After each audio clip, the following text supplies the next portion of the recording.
উত্তর ত্রিপুরার ধর্মনগর বিধানসভা কেন্দ্রের উপনির্বাচনে বিকেল ৩টে পর্যন্ত মোট ৭০.০৯% ভোট গ্রহণ হয়েছে। সময় বাড়ার সাথে সাথে ভোটের হার আরও বৃদ্ধি পেয়েছে বলে খবর। এদিন দুপুর ১টা পর্যন্ত ৫৩.৭৬% ভোট পড়েছে বলে নির্বাচন কমিশন সূত্রে খবর। ওই উপনির্বাচনে মোট ৫৫টি ভোট কেন্দ্রে ভোট গ্রহণ চলছে।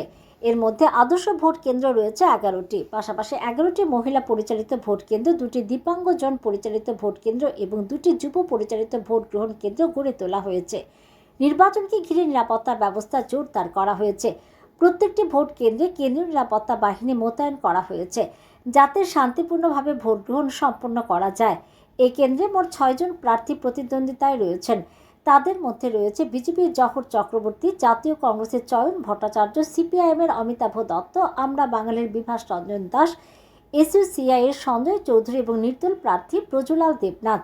ধর্মনগর বিধানসভা কেন্দ্রের মোট ভোটার সংখ্যা ৪৬,১৪২ জন। এর মধ্যে মহিলা ভোটার ২৩,৭৫৮ জন এবং পুরুষ ভোটার ২২,৩৮৪ জন। এছাড়াও ৯১ জন সার্ভিস ভোটার রয়েছেন।